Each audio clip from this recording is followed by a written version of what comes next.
জনৈক আইনজীবী আমাকে একটি নোটিশ পাঠিয়েছেন। তিনি বলেছেন 48 ঘন্টার মধ্যে যদি তার ক্লায়েন্টকে আমার বক্তব্য দ্বারা নাকি মিসলিড হয়েছে এই মর্মে বক্তব্য প্রত্যাহার, ক্লারিফিকেশন বা তার নোটিশের উত্তর না দিলে আমার বিরুদ্ধে আইনত ব্যবস্থা নেবে।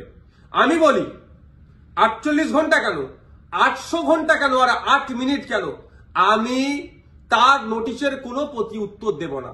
আমার বক্তব্য যদি আইন বহির্ভূত হয়, আমার বক্তব্য যদি সংবিধান বহির্ভূত হয়, সিধে চলে যাক সে কোর্টে, আইনের মাধ্যমে তার সাথে আমার বোঝাপড়া হবে। আমাকে নোটিশ পাঠিয়ে কি ধমকানো চমকানো হচ্ছে? এই ধরনের অনেক নোটিশ আমি খেয়েছি। আমার নামে অনেক মারাত্মক অভিযোগের মামলা নিয়ে আমি মাথায় করে চলছি, মিথ্যা অভিযোগ নিয়ে। উনি আমি ভয় পাই না। কেউ যদি মনে করেন নওশাদ সিদ্দিকীকে এই নোটিশ পাঠিয়ে ধমকাবো চমকাবো বসিয়ে দেব, আমি তাতে ভয় পাবো না, আমি চমকেও যাব না। কারণ আমার অনেক দেখা হয়ে গেছে এইগুলো। কারণ আমি বলে যাই, আর কাকতলীয় ভাবে বলছি না, এটা বাস্তবিক হয়েছে। 2019 সালে কেন্দ্রের সরকার নিয়ে এসেছিল এক বিভাজনের বিল, সিএ। যখন আমার বড় ভাইজান পিরজাদা আব্বাস সিদ্দিকীর নেতৃত্বে সারা বাংলায় যখন বিজেপির বিরুদ্ধে আন্দোলন আমরা সংগঠিত করেছিলাম, ওই সময় গভীর রাত্রে আমাদের বাড়িতে পুলিশের দ্বারা হামলা চালানো হয়েছিল। সেই রাত্রে আমি সুপ্রিম কোর্টে এসেছিলাম, তারপরের দিনে মামলা করব বিজেপির বিরুদ্ধে, কেন্দ্র সরকারের বিরুদ্ধে। আর এখন আমরা যখন এই ওয়াকফ সংশোধনের বিরুদ্ধে মাঠে ময়দানে গণতান্ত্রিক প্রক্রিয়ায় লড়াইয়ের বার্তা দিচ্ছি এবং আইনি লড়াই করবে বলে তার প্রস্তুতি নিচ্ছে, আমাদের বাড়িতে নোটিশ চলে আসলো। নোটিশ আসুক, 100 বার নোটিশ আসুক, এতে আমি ভয় পাই না।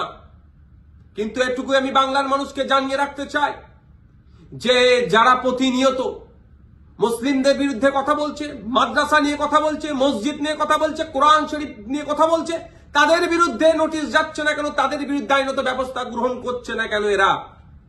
এরা তৃণমূলের মুসলিম বিধায়কদেরকে বিধানসভা থেকে চাংতলা করে রাস্তায় ফেলে দেবো বললেও তাদের বিরুদ্ধে আইনত ব্যবস্থা গ্রহণ করছে না, নোটিশ পাঠাচ্ছে না। আর নওশাদ সিদ্দিকীর কাছে নোটিশ পাঠিয়ে দিচ্ছে। ঠিক আছে, আইনি লড়াই আমি লড়ে নেব। আমার আইনের যারা বিশেষজ্ঞ আছে, সম্মানীয় বিকাশ রঞ্জন ভট্টাচার্য স্যার এবং সম্মানীয় শামীম দ্বারা কথা বলেছি, তারা আমাকে বলেছে তো আপনার কাজ হচ্ছে রাজনৈতিক লড়াই লড়ে যাওয়া, বাকি আইনি দিকটা আমরা বুঝে নেব। সুতরাং আইনি লড়াই কোর্টে আমিও বুঝে নেব।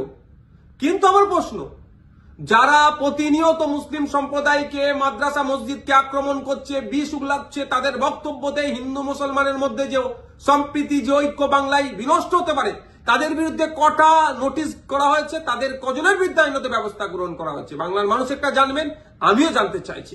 শুধু তাই নয়, আমাদের রাজ্য সরকারের যিনি প্রধান মমতা ব্যানার্জি মহাশয়াকে একটা বক্তব্য শুনেছিলাম, কি জঙ্গি যোগ না কি বলে দেখে দিয়েছিল, তখনও চুপ করেছিল। আর নওশাদ সিদ্দিকীর বিরুদ্ধে নোটিশ, ওই নোটিশ পাঠিয়ে আমাকে কেউ ভয় পাওয়াতে পারবে না। বিজেপির এই ওয়াকফ আন্দোলনের বিরুদ্ধে, সংশোধনী যে নিয়ে এসেছে ওয়াকফ, এর বিরুদ্ধে আন্দোলন জারি থাকবে।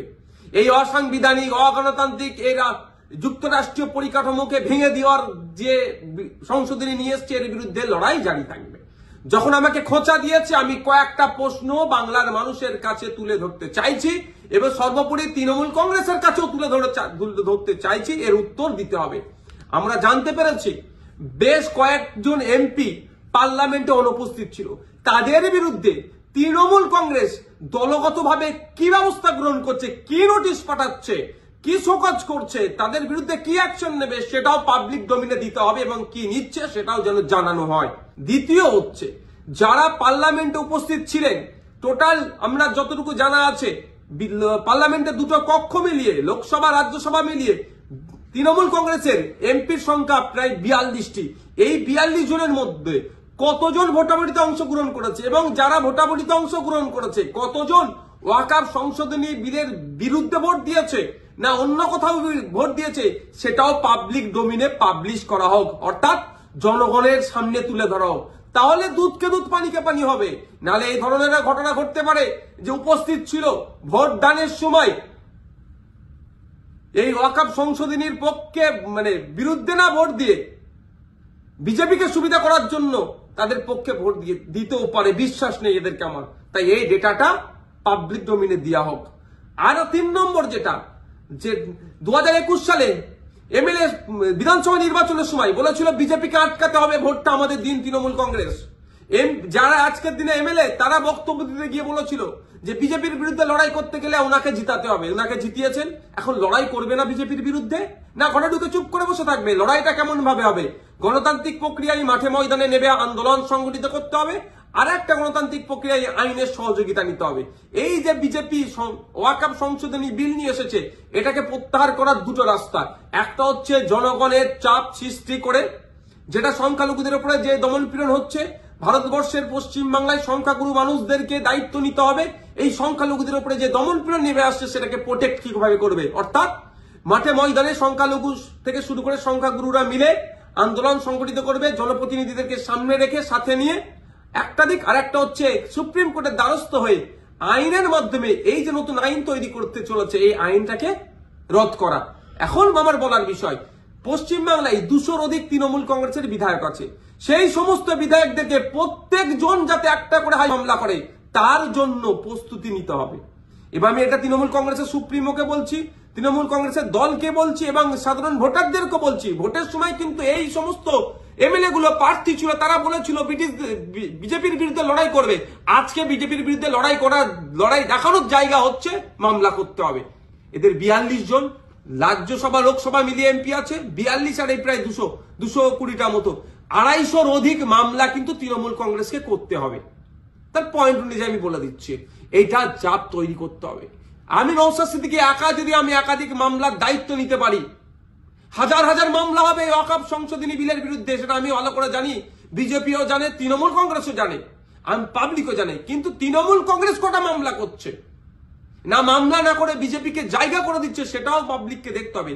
ভোটার যারা ভোট দিয়েছিলেন 2021 সালে, যারা ভোট দেননি তৃণমূল কংগ্রেসকেও, কিন্তু আপনার জনপ্রতিনিধি যারা এলাকায় আছে তাদের কাছে তুলুন আওয়াজ যে আপনাদেরকে মামলা করতে হবে। মালদা থেকে কংগ্রেসের একজন এমপি আছেন, তাকেও আমি অনুরোধ করছি আপনিও সুপ্রিম কোর্টে চলেন, গিয়ে মামলা করবেন। এখন দেখার বিষয় তৃণমূল কংগ্রেসের কতজন এমএলএ কতজন এমপি মামলা করছে এবং আমরা ভোটাররা কতজনকে মামলা করাতে পারছি প্রেসার বিল্ড আপ করে, সেটাই এখন দেখার বিষয়।